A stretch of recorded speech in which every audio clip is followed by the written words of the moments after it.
자, 어쨌든 가장 큰 화두들이 유럽과 미국이었는데 사실 미국으로 좀 더 다시 돌아와 봐야 될 것 같아요. 결국에는 마스가 프로젝트 그 안에 핵추진 잠수함. 지금 저도 취재하면서 항상 기사를 쓰고 있는데 난관들이 아주 많습니다. 굉장히 또 준비를 많이 해야 되지 않겠습니까? 또 전문가이신 교수님이 보셨을 때 핵추진 잠수함 어떻게 좀 보시는지 좀 궁금합니다. 이제 핵추진 잠수함은 마시는 것좀 핵잠이 있고 핵추진 잠수함이 있잖아요. 그래서 우리가 통상적으로 SSN이 사실은 핵추진 잠수함이고 SSBN이 이제 핵 잠수함인데 그렇죠. 우리가 지금 말하는 건 SSN입니다. 저는 잠수함 자체는 전문가가 아니기 때문에 좀 정책적인 것만 이렇게 보면 네. 이게 사실은 우리나라가 하루 이틀 동안 우리가 이야기했던 부분은 아니잖아요. 상당히 우리가 소원했던 부분인데 그동안 계속 노를 했는데 왜 미국이 갑자기 이걸 예스를 할까? 많은 분들이 놓치는 부분은 뭐냐면 미국 입장에서 보면 견제해야 되는 세력들이 있잖아요. 미국 안보 전략에 상당히 재밌는 표현들이 많이 나옵니다. 네. 안보 전략에 한국을 구체적으로 몇 번이나 언급을 했습니다. 한국과 일본과 호주와 유럽이 미국의 다양한 전략을 구사하는데 핵심적인 역할을 했으면 좋겠다. 버든 쉐어링. 내가 가지고 있는 미국이 가지고 있는 국방에 관련된 버든을 좀 공유를 합시다라고 했는데 그다음 문구가 뭐냐면 버든 쉬프팅. 이게 상당히 위험한 말이에요. 이건 제 개인적인 이제 학자적인 의견입니다만은 일단 호주, 영국, 미국이 추진한 오커스 프로그램 있잖아요. 이게 오커스의 하나의 축 있죠. 한국의 핵잠 프로그램 이 두 개의 축이 연결됩니다. 미국이 했던 저희 국제 경찰의 역할을 우리가 하기 힘들어. 방위국이 계속 증강해. 한국 계속 올리고 모범 국가다 자랑도 하고 맞아요. 띄워주면서 그러면서 은근슬쩍 쉬프팅을 해. 맞아요. 네가 떠맡아 하는 게 바로 저는 잠수함 전략이라고 생각해요.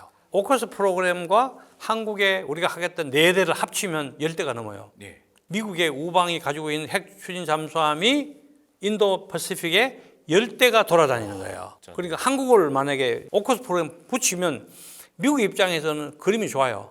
호주는 외딴 섬이잖아. 그렇죠. 멀리 좀 떨어져 있기도 멀리 떨어져 하고. 있죠, 그죠? 그러니까 호주가 가지고 있는 소위 오커스 프로그램을 가지고는 지금 안보 전략 방향을 유지하기 위해서 버든 쉬프팅이 안 되는 거예요. 안 되는 거죠. 그러니까 1 플러스 1을 했을 때 이게 3이 나오는 거예요, 구조가. 네. 요렇게 지금 요렇게 그려지잖아요. 대전략이.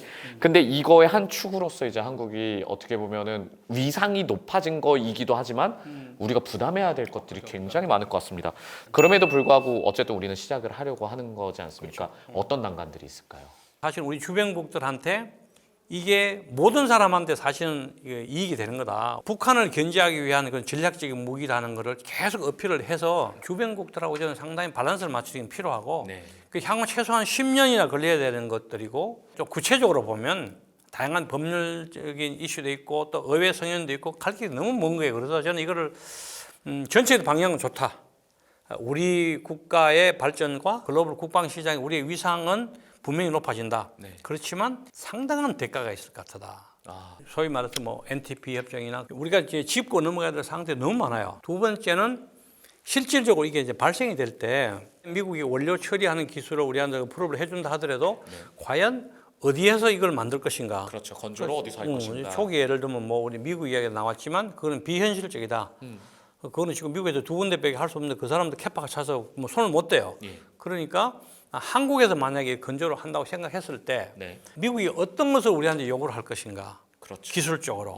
재처리 기술에 관련된 핵심 이제 그 기술을 트랜스퍼하면서 구체적으로 어떤 조달 단계와 절차를 할 것인가? 복잡한 절차가 너무 많이 남은 거예요. 미리 사전에 철저히 준비하고 대비를 해야 된다. 분야별로. 국제사회에서 IAEA 같은 데 컴플라이 할 수 있는 방법, 부품이나 이런 것들 줄 수 있는 미국 기업들과 이런 협약 체제. 사실은 뭐 엑스포트 라이센스 관련 이슈가 엄청나게 많기 때문에 한 3개, 4개 정도의 사실은 특별한 월그룹이 만들어서 이걸 사전에 TF로 운영을 해야만 정상도로 돌아가지 않겠냐 이런 생각을 하게 됩니다. 그래서 정말 그런 차원에서 정말 준비를 잘 해야만 된다.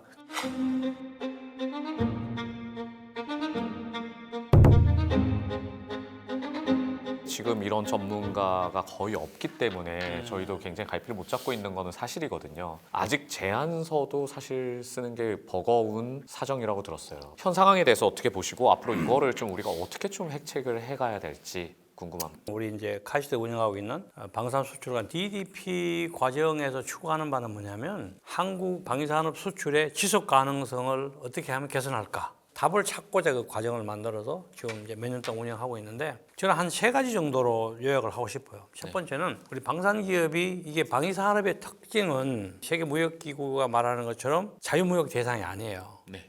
일단 우선 그 대상 국가가 미국이든 유럽이든 그 해당 국가나 그 지역의 정책을 이해하는 게 상당히 중요하다고 봐요. 왜냐하면 이게 대부분 사이클이 길잖아요. 그 정책을 이해를 못하면 산발적인 판단을 하기 때문에 영업 비용이 되게 많이 올라가요. 국방 획득 전략, 방어 전략 이런 것들을 이해한다는 거 있고, 두 번째는 뭐냐면 미국 국방 시장의 가장 좋은 장점은 뭐냐면 모든 숫자가 공개가 돼요.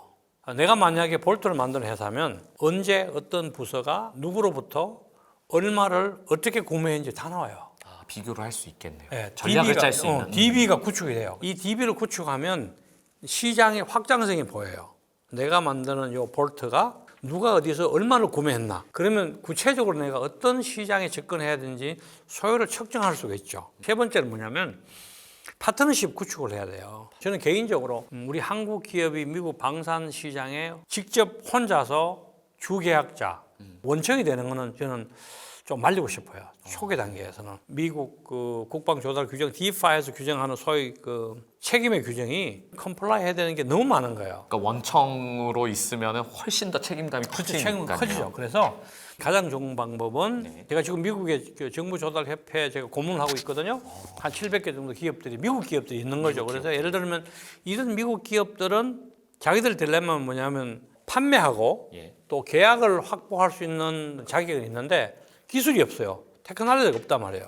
그래서 우리 한국 기업하고 접목을 하면 상당히 좋다는 파트너십 구축하는 거하고, 그걸 이제 간접 진출이라고 그러는데 간접 진출이 유효하다고 생각을 하고, 마지막으로는 그 제안서를 요청하는 그런 RFP가 제안 요청서 수백 페이지가 돼요.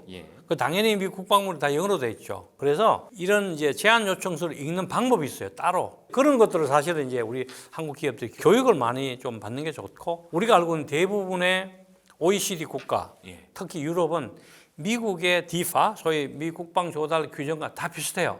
거기서 따왔기 때문에. 미국의 벤치마킹을 했기 때문에 그래서 상당히 중요합니다. 그래서 하나의 틀만 이해를 하면 접근하는 방법도 비슷하기 때문에 이런 걸 착안을 해서 좀 공부를 많이 좀 하시라. 결국에 공부가 중요하네요. 어쩔 수 없네요. 우리가 이제 미국에 우리 한국분들이 가면 구체적으로 이런 이슈가 생기는 거죠. 시민권 받기 전에 영주권 받잖아요.